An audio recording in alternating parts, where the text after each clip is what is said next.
From the title of this video, I'm going to hazard a guess and say that this might be about cosmic sorcerers from the Nox that were mentioned in the previous video.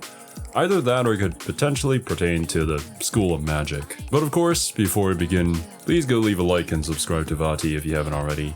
He does amazing work on these videos, and it's just been such a joy to learn about the Elden Ring lore through them. Long ago, an astrologer looked to the sky and found something called the primeval current in the stars above. Then, miraculously, what they saw in the cosmos actually manifested in reality, and the very amber of the stars rained down on the lands between. This glintstone of the cosmos would go on to inspire those that studied it, but there was also a darkness up there between the stars, and what some saw would break their minds and inspire a fate that was worse than death. This is the story of Elden Ring's cosmic sorcery, a force that would define an entire era of life in the lands between. Really? Is it just me, or is the quality of this video a pretty clear step up? It all began with the founding Reign of Stars, a legendary sorcery that was the founding glintstone sorcery. You might have missed this spell in your playthrough, but it's located here, hidden along an illusory path leading to the heretical rise within the mountaintops of the Giants. Its description reveals that it is the eldest primeval sorcery, said to have been discovered by an ancient astrologer. Now, we don't know who this astrologer was, but we know they were not alone. For it was here, in these icy peaks closest to the sky, that the astrologers who preceded the sorcerers established themselves. And with ancient tools of astronomy, they looked to the cosmos above and read fate in the stars. But this was more than mere stargazing. The stars quite literally govern fates in Elden Ring. We learned this from the starlight shards and amber starlight items. The former is a pale blue shard. It's what remains of a passing flash of starlight, and the latter is the same, except it has a pale amber glow, and it tells of the belief that if the stars command our fates, then amber-hued stars must command the fates of the gods. During Celovus's questline, the blue starlight shards are distilled into this blue tonic, which can be given to other NPCs to turn them into summonable puppets. You are quite literally using starlight to forcibly control and take away their fates when you do this. Vaati last video talked about how there was only like 2 puppets who were from the Eternal Cities that were kind of the willing puppets.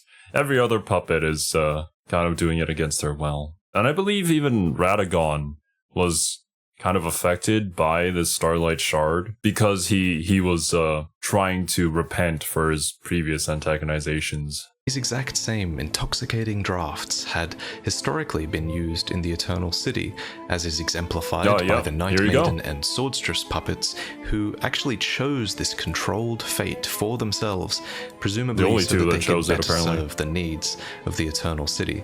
You can learn more about that in this video, where we discuss the Eternal City in its entirety.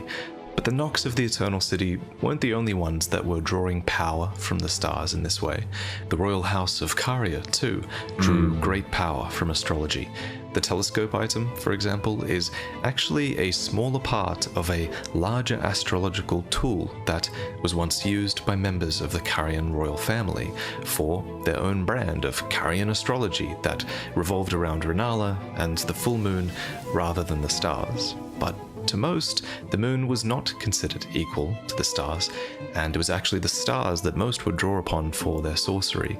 These sorcerers would come together at Raya Lucaria, a place of learning that institutionalized the practice of glintstone sorcery. And this is our little triumvirate of 3 factions. There's the Nox and their descendants, there's the Carians, and there's the Sorcerers of Raya Lucaria, who all trace their origins back to astrology. These factions overlap at times, they interact and clash, and their shared history is fascinating and complicated, but it all comes back to the cosmos in the end. Oh, I'm sure that it kind of all ends with Ronnie to the when it comes to our stars, playthroughs. which tells us that the glimpse of the primeval current that the ancient astrologer saw became a reality, and the stars amber rained down on this land. But what exactly is the primeval current? Well, let's break down the term. The word current means it's a moving flow or torrent, and the word primeval means that this torrential flow likely existed from the very beginning of time. And thanks to the description for Comet Azure, we know that the primeval current is a distant starry expanse, something that is visually similar to the torrential comet generated from this spell. But what's truly amazing about this cosmic force is that somehow this ancient astrologer managed to manifest a rain of stars upon the Earth merely after glimpsing it in the primeval current of the cosmos far away. Looking at it. And I speculate that starlight shards are actually another example of this phenomenon. The description reveals that these are what remains of a passing flash of starlight, and we exclusively loot these at the foot of giant stone astrolabes, which are these ancient stargazing tools. Thus, rather than being a piece of star that has fallen to the ground, I think these might be a byproduct of the act of looking up at the stars. Why else would we loot them here? And so, in this same manner, first established with these starlight shards and then the founding rain of stars, glintstone sorcerers would go on to replicate this phenomenon, using their powers of comprehension to conceive of new cosmic elements that could be manifested in reality. Or put another way, they formulated spells that let them throw giant rocks at each other, and it was a huge hit with everyone. Basically. But among these glintstone sorcerers were some who wished to truly understand the mysteries of the primeval current, no matter the cost. These were sorcerers like Lusat and Azure, who would literally become crystal in order to sync up with and better understand these powers of the cosmos. And then there was Selen, the Graven Witch, who threw all ethics to the wind and wished to see humanity ascend no matter the cost. And make no mistake, the stars are alive, in a sense. Look at Estelle, for example. This is a malformed star, but a star nonetheless, birthed from a void, or so it is said. But I'm getting ahead of myself. Most sorcerers, it seems, would just be content with merely manifesting cosmic power, and so they would embed a piece of physical glintstone into a staff and then use that glintstone as a sort of catalyst for the stars above. And since glintstone was needed to channel spells, and since sorcerers needed glintstone to study, I think having access to physical glintstone would have been a really important thing. And luckily for the sorcerers, glintstone, being sourced from meteors and comets, had fallen to the lands between before. So these valuable crystals were mined and put to great use. And so atop crystals coming out of their body, enormous quantities of glintstone in the lakes of Leonia, a place of learning was built, an institution known as the Raya Lucaria Academy. And that's how it came to be. Sorcerers as a whole were powerful. They could read fate in the stars, fire cosmic projectiles at their enemies, and potentially even command the fates of others. So, naturally, there needed to be an institution for their power, a place of learning, but also a place of hierarchy and even governance, where rules about sorcery could be debated and enforced. When you journeyed through Raya Lucaria, you would have collected these symbols of their institution. These are stone masks called glintstone crowns, and not just anyone is supposed to wear these crowns. They are a symbol of achievement, and they represent one's mastery of a certain conspectus or school of learning within the academy. They also make a good weapon, why they wear if all else fails. But why was this design specifically chosen as a symbol of achievement?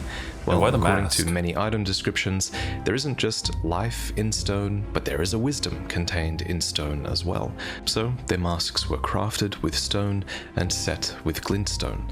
The glintstone is typically set upon the eyes and or the brain, a tradition that I speculate originated with the sorcerer Azure, who was one of the first, if not the first, glintstone sorcerer. His blue-green glintstone crown was set with crystals and eventually replaced his own brain and skull altogether, which enhanced his powers by helping him catalyze with glintstone, though it clearly came at great physical cost. And I speculate that this crown eventually replaced his own brain and skull, because glintstone kind of does that. It corrodes, it consumes. We see its effects best on other creatures, like the dragon Smaragd, who was a devourer of sorcerers with a body that became corroded over time by their glintstones, thanks to that strict sorcerer diet. But yeah, bro, you are what you eat, I guess. Oh no, poor dragon. As with Azure, this corrosion did not come without benefits, and he now breathes a powerful glintstone breath. Oh, good for you, Azure I guess. Was an early sorcerer of the primeval current. Bad for us. But we he wasn't the only him. one.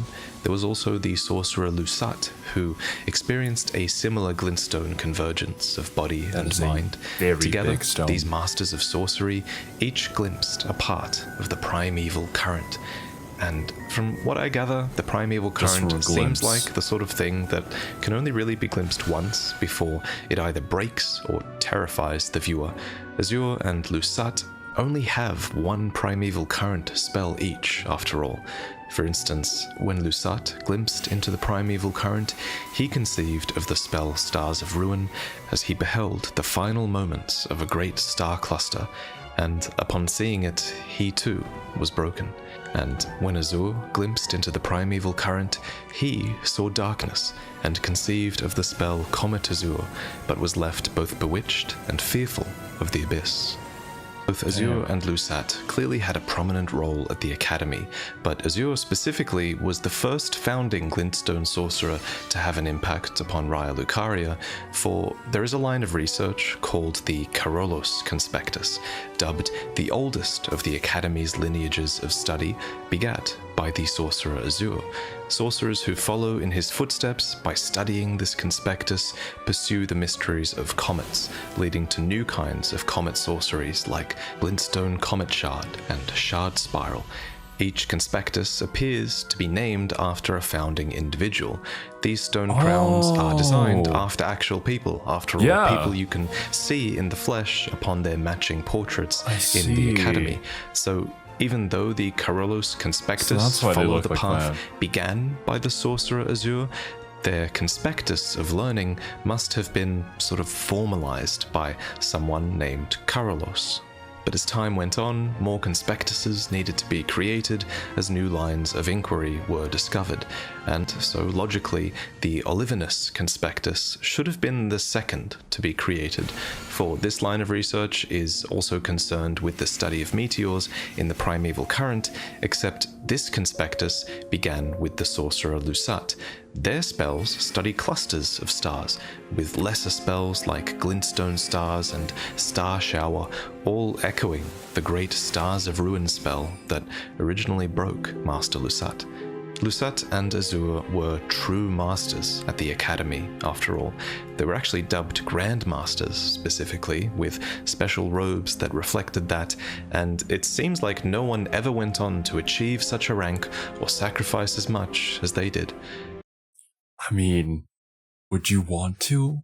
I suppose if you're some sort of sorcerer and you're just kind of like mad for power, then maybe you'd be willing to go so far as to just glintstone yourself. But, I don't know.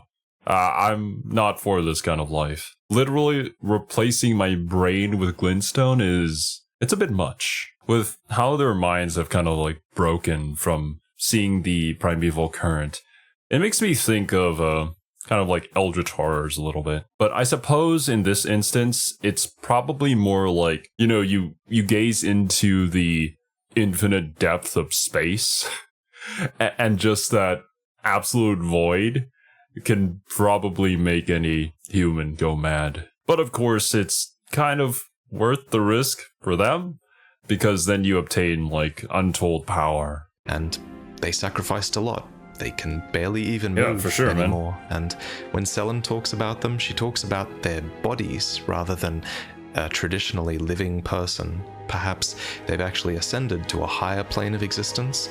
That might explain why they weren't really around anymore to form their own conspectuses, something that was left to Corolos and Olivinus and others instead.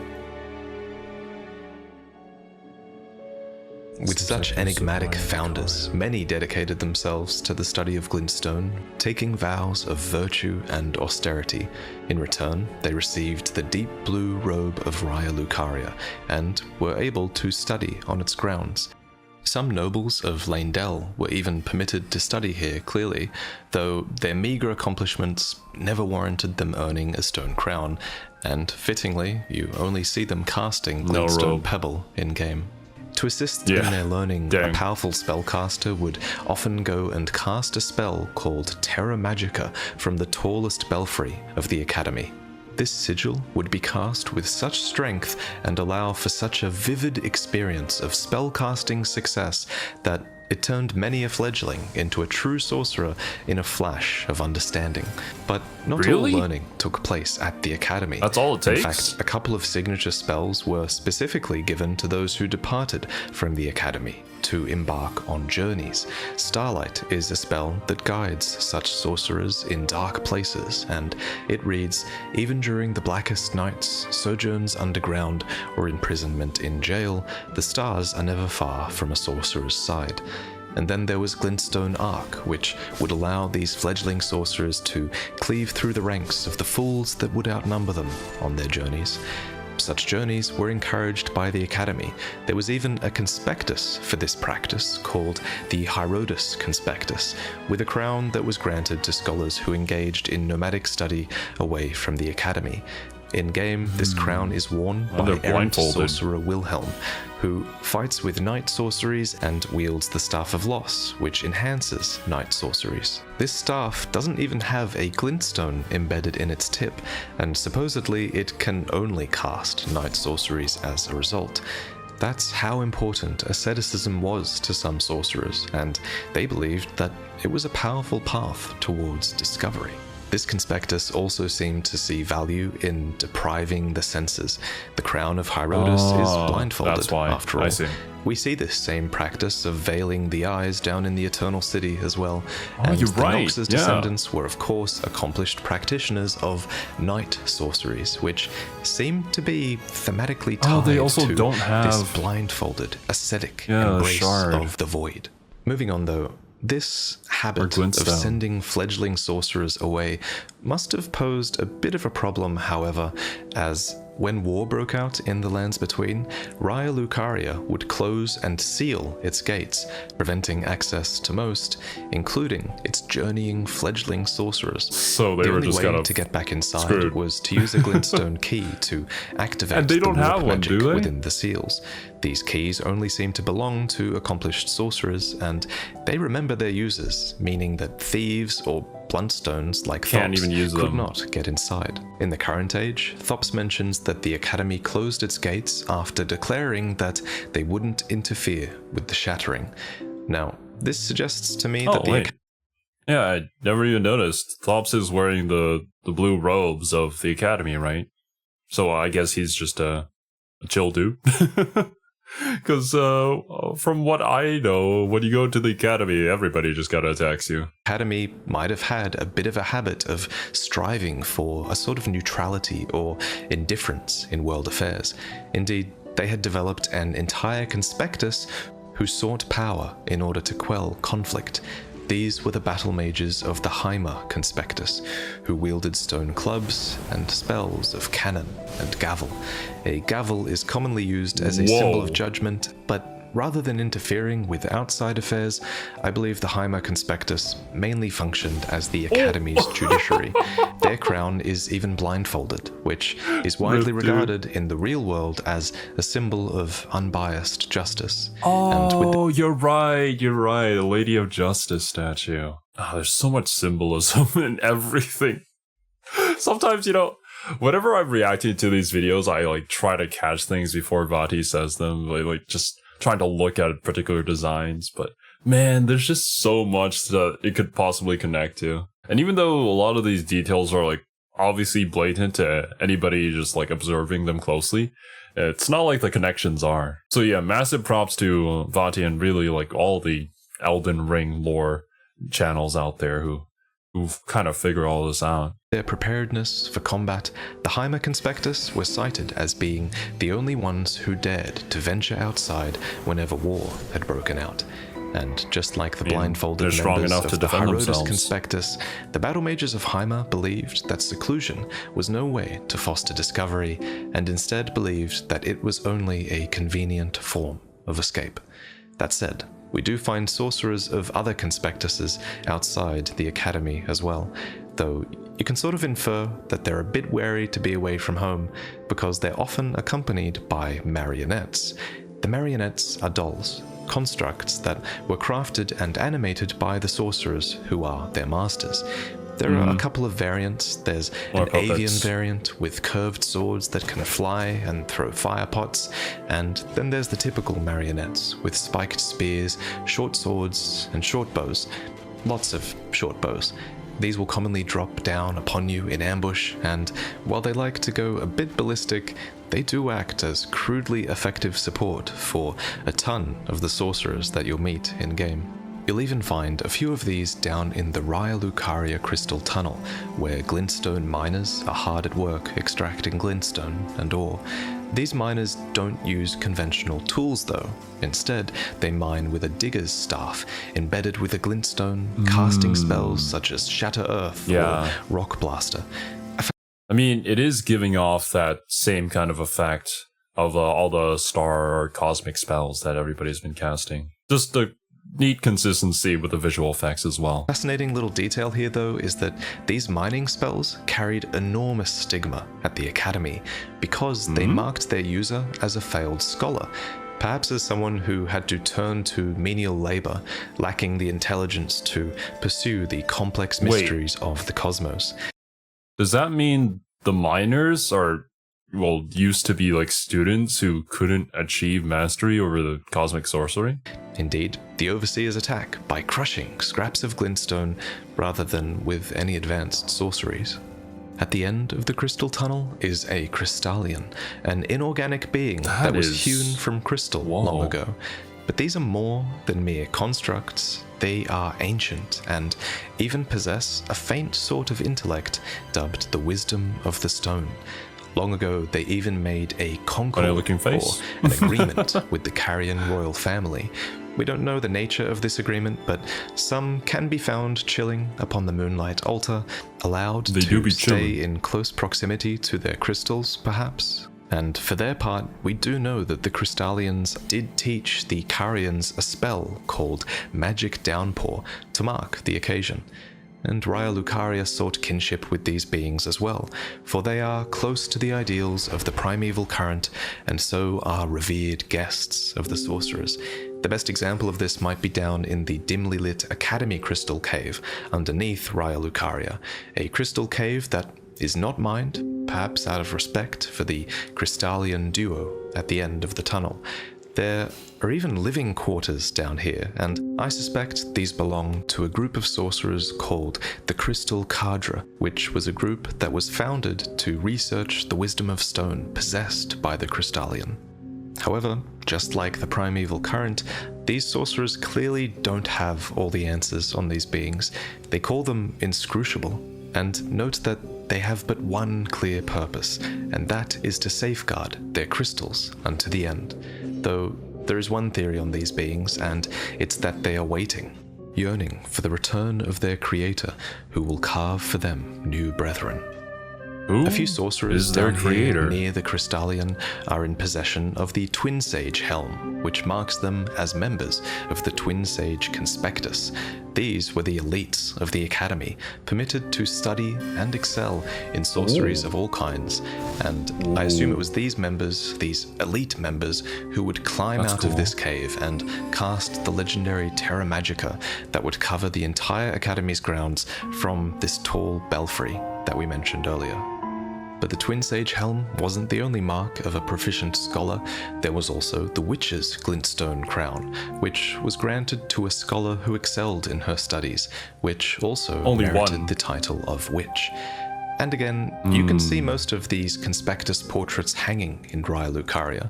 For example, here is the Witch, the Twin Sage, Carolus, Olivinus, and all of these portraits are hung in the debate parlor of the Academy, where members would likely have engaged in argument in order to test and help validate their ideas about sorcery. It's also where I assume they argued about whether certain things even should be allowed to be learned here, or whether certain members should be exiled, but we'll get to that shortly.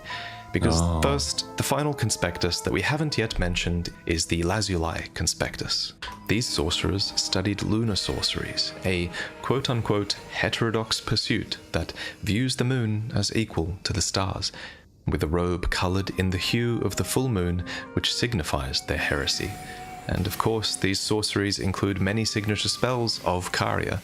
And so we finally arrive at Caria. Uses the this same is style. Carian Manor, and to the south are their stargazing grounds, both situated upon the western coast of Leonia, which, according to the map, has always been closely associated with Carian royalty. They have been around for a long time, a really long time.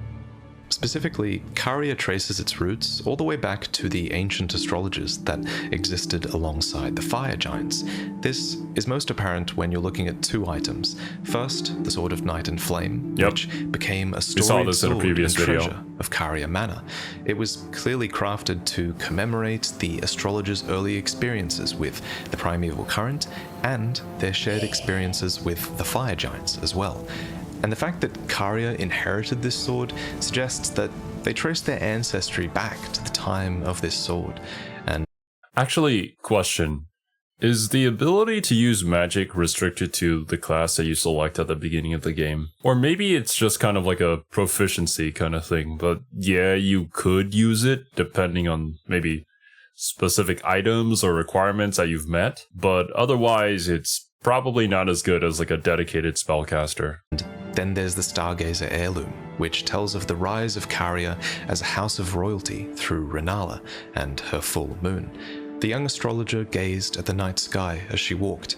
She had always chased the stars every step of her journey. Then she met the full moon, and in time, the astrologer became a queen. This royal house continued this tradition of stargazing and raised princesses and Carian knights to serve as their retainers. One of the foremost Carian knights was named Loretta, a woman we talked about recently in the video I did on the Eternal Cities, as it was rumored that she was an Albinauric. Albinaurics, as you may know if you watched that video, were widely despised in the lands between, though Caria is one of the few factions that seems to be pretty friendly with them. Albinauric sorcerers are found all throughout Caria Manor, and one, named Pidia, is literally called a Carian servant, linking the Eternal Cities with Caria in an alliance perhaps that might have allowed them to learn more about the stars from the Albinaurics. They're kind of very similar. At any rate, Renala, with her full moon sorceries, was the champion of Caria, a prominent one too, apparently. And it's no surprise when you look at the powerful characteristics of her full moon. It has immense gravity, and it eclipses all other magics. It lowers defenses. It is enchanting. And Renala used all of these traits to charm the Academy, to bewitch them, and become not just the Queen of Caria, but also the head of Raya Lucaria itself. And so, of course, here is her portrait, displayed most prominently in the Academy of Raya Lucaria, right next to what many assume is a portrait of Selene. For if you unmask her in-game, then she actually looks very similar to this witch, someone who was worthy of an entire conspectus, and apparently was the most promising sorceress in the history of the Academy. Kind of hot, not gonna lie. Even Selene, with all her promise, or perhaps because of her promise, would not be tolerated in the end. If you recall, I was exiled from the Academy of Raya Lucaria. It was for attempting to restore the primeval current of glintstone sorcery. The toothless pedantry peddled by the Carian royal family can rot for all I care. I want glintstone sorceries that open our minds, unbound by terrestrial taboos. For Selen to know so much about what she calls toothless pedantry peddled by the Carian royal family, I assume she was a part of the Academy during Renala's reign over it, and that it was Renala's influence that finally led to the Academy's intolerance of primeval current research. And Selen wasn't the only one expelled from the Academy. The Masters Azure and Lusat, two of the founding masters of glintstone sorcery, were at some point driven from the Academy as well. And it's easy to see why. They founded it. The primeval current is dangerous. Lusat's mind was broken after watching a star cluster break apart. Azure saw a darkness in the primeval current and was left fearful of its abyss. And imagine something so dangerous that just looking at it can damage your mind irreparably. Waking up and seeing this for the first thing in the morning is very dangerous indeed. But you know, the thing that I said earlier in this video about like staring into the primeval current and it kind of being akin to like staring at an eldritch horror, maybe there's more to that, because this guy is a malformed star. So like, what if the primeval current is kind of something like this, but way worse? And I guess, yeah, it kind of makes sense that the witch who's trying to study the primeval current should probably be exiled, because it's just so incredibly dangerous and like we really don't need to do any of that. So for safety reasons, yeah, probably stop. You don't know the consequences that could come about of such research because of how powerful the primeval current is. In this way, the primeval current is almost Lovecraftian in its horror. What? Yeah, that's exactly what I was saying. Also, what is that? Is that some sort of bony Skaven? Down the exact truth of why it terrifies, but we see its terrible effects on others and are left to wonder. What's more, this cosmic current is primeval. It's one of the first, if not the first thing to exist in the universe, and the fact that our cosmic origins might be terrifying really is kind of a bizarre and bewitching thought, right? I mean, I want to know what's in this current that's driving everybody insane. Yeah, me too. Although I will mention again, we kind of know that also kind of at scary. least creatures like Estelle are up there, and Estelle kind of is a signature horrific Lovecraftian monster, so yeah. At any rate, Raya Lucaria was an institution now, with power and influence in the lands between, and with these things, naturally, there would have come a need for self-preservation. And the biggest threat at this stage wouldn't have been external, it would have been internal. The biggest threat was probing the primeval current too deeply. And so, while primeval current research seems to still be okay as long as it's under the Carolus or Olivinus conspectus, a line was drawn. And the Masters Azure and Lusat were eventually driven from the Academy, as was Selen, they're in too witch. deep. When we first meet her, Selen states that glintstone sorcery is rooted in the study of the stars, and she laments that most sorcerers have forgotten that fact. She resents that the sorcerers took their power and then sort of turned a blind eye to deeper research in order to protect themselves, and it's kind of easy to empathize with her and to see her as this underdog fighting for the truth against an enormous institution. Even Thops thinks she's a good person in the end, but can you really blame Raya Lucaria for taking a stand when you see this? This is a school of graven mages, a mass of sorcerers fused together so that they might be fashioned into the seeds of stars. As the lore goes, this was apparently a valid line of research into the primeval current, and that in the name of this research, fellow sorcerers should be collected and fused together in a cluster to, create a star made of life. These creations were considered the nightmare of the Academy, and rightfully so. Kidding. They represented Selen's complete loyalty to the truth, no matter the cost to her fellow man. Okay, yeah.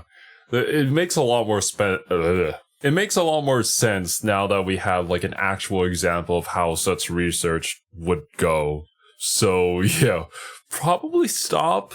But I mean, I understand the seeking of knowledge, but sometimes there are things best left unknown, especially when it has something to do with eldritch horrors. Naturally, such a thing had to be forbidden, but then you have to empathize with Selen a little bit and agree that it is a bit ironic that the exact line of inquiry that gave rise to the Academy was the very thing that posed a threat to its existence in the end. Yeah. Eventually, the Academy would seek to rid itself of Caria's influence, but the Carian royal family had long prepared for the disloyalty of the Academy.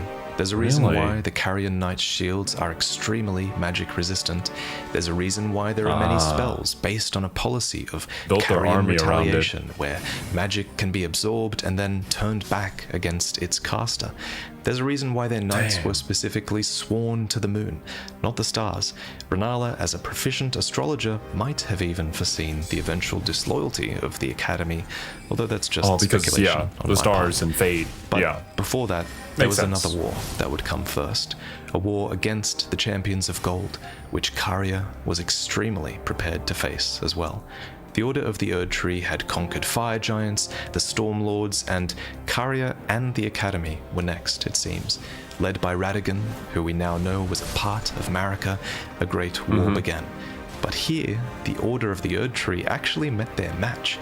Despite numbering fewer than 20, the Carian Knights were a match for even the Champions of Gold in battle, and enchanted troll knights fought on Caria's side as well, called into service from an ancient oath made with Renala back in her youth atop the mountaintops of the giants. And so, instead of weathering a stalemate, a truce was proposed between the two parties and sealed in holy matrimony. Radagon once cleansed himself with celestial dew, repented his territorial aggression. This we saw last video. And swore his love to Renala. The Order of the Erd Tree and the fate of the moon were conjoined, and all the wounds of war forgiven. And of course, we all know that Radagon is Marika, but no one else did. And so secrecy was of the utmost importance to Radagon, and he imposed this need upon his newly acquired vassals. These are the Carian preceptors, essentially professors of sorcery who serve the Carian royals.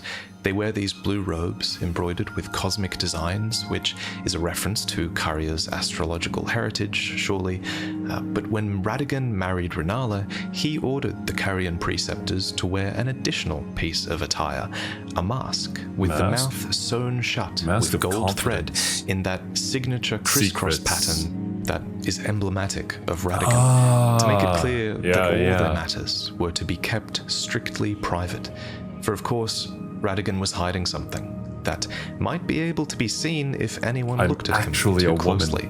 Indeed, this desire for secrecy was well-founded, for someone did look at him too closely during this time. A sculptor who secretly rendered this dichotomy between Radagon and Marika into his work. But no one else discovered Marika Radagon's secret, not until we came along. And long before that, Radagon would leave Renala, and her heart would go along with him. And it was then that those at the Academy realized that Renala was no champion after all.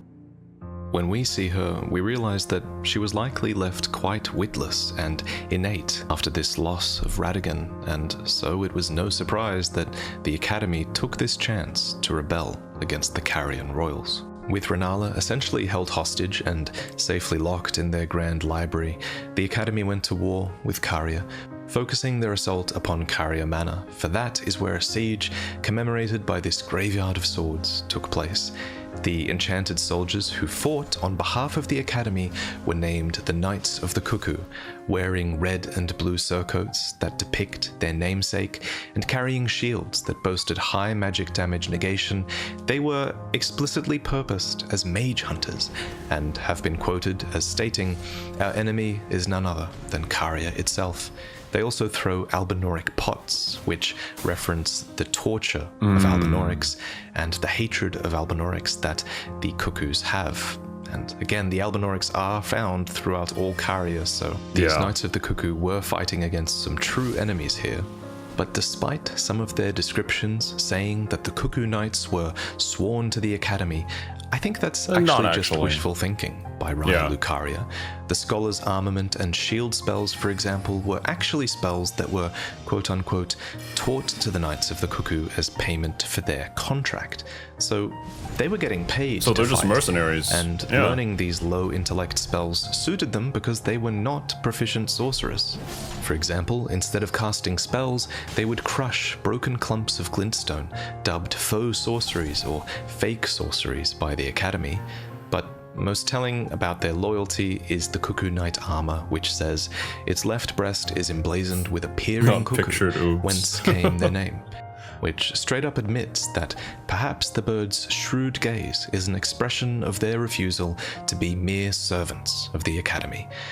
And in the end, the Knights of the Cuckoo failed pretty hard. They were not only defeated in the siege of Caria Manor, but they were turned into puppets there, and many now fight on Caria's behalf.